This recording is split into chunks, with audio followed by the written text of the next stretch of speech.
Is your dialogue making or breaking your book? You might think it's not that big of a deal, but the dialogue is one of the tools in your writer arsenal. And if you aren't using it correctly, chances are you're causing reader disconnect. And when the reader disconnects, the reader closes the book and puts it down. I've got a 5-part test for dialogue that will help you take your dialogue to the next level and make it actually work for you on the page and help you keep that reader connected to the character. Because dialogue, when used correctly, can propel the plot as well as any other part of the book that you have. The first test you want to apply is the action test.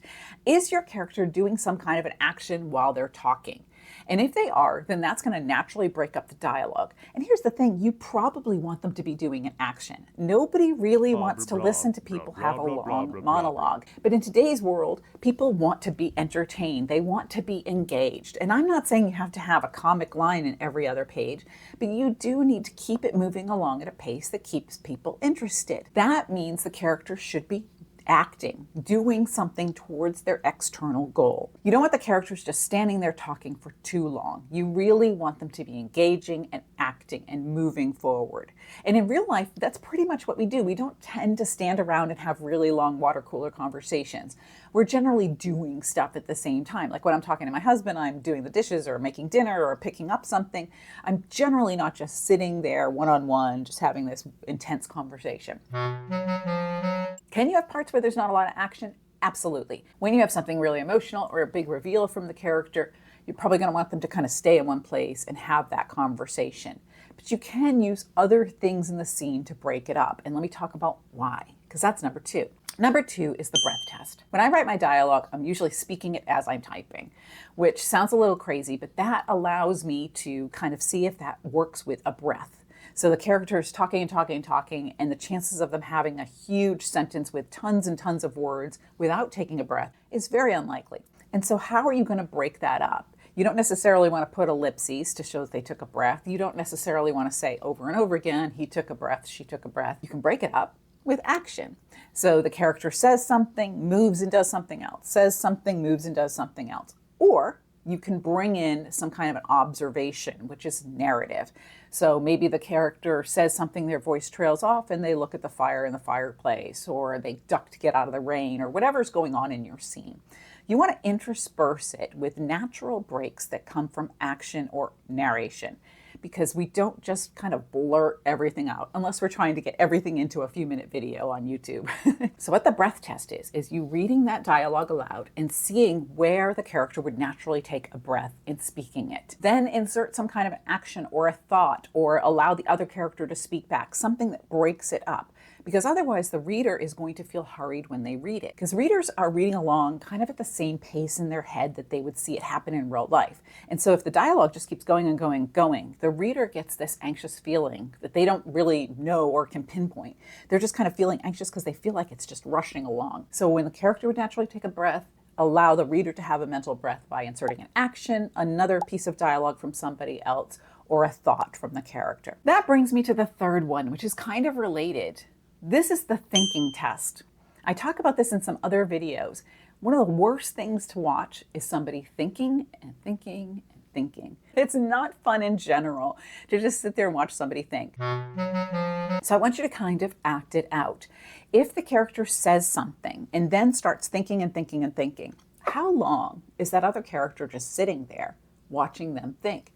Read that narrative to yourself and time it. Is it 10 seconds? Is it 5? Is it 2? Is it 3 minutes? That's a little too long to just sit there and watch somebody think.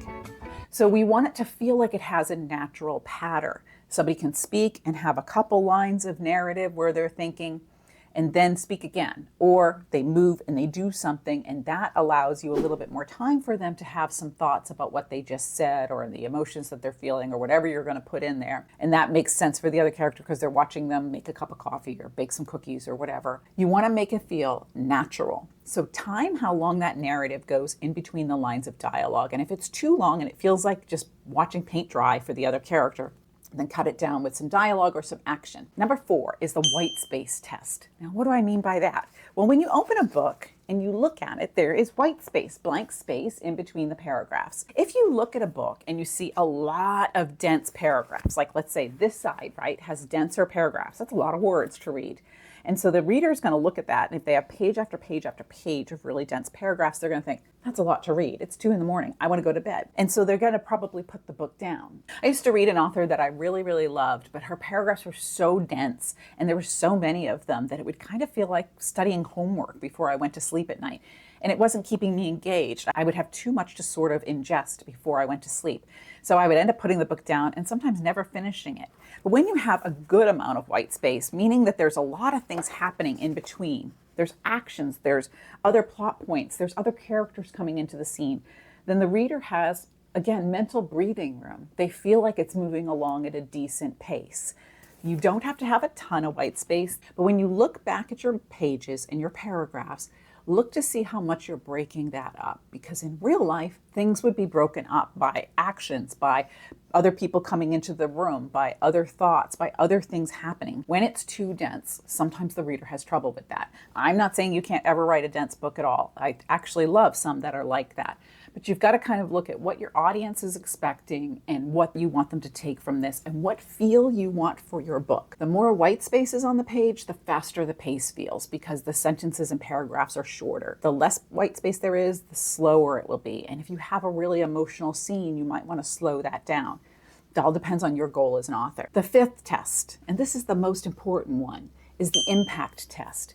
Is that dialogue having an impact on the plot? You may think, oh, it's just a conversation. I've got to get them in the room to say, hello, how are you? Small talk, blah, blah, blah. No, you don't need that because that is boring to watch. And it's usually the part that gets cut out, right? You can have a hello when they answer the phone, but get right to the point because the reader does not want to read small talk any more than they want to make it. Get to the point with the dialogue and have it have an impact on the plot.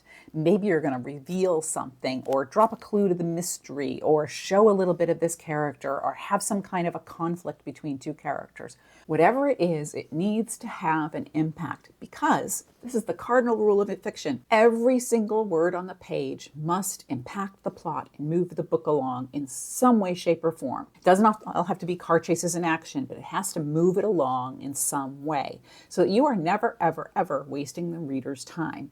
They are giving you hours of their lives to read your book, and you really want to make it worth that incredible gift.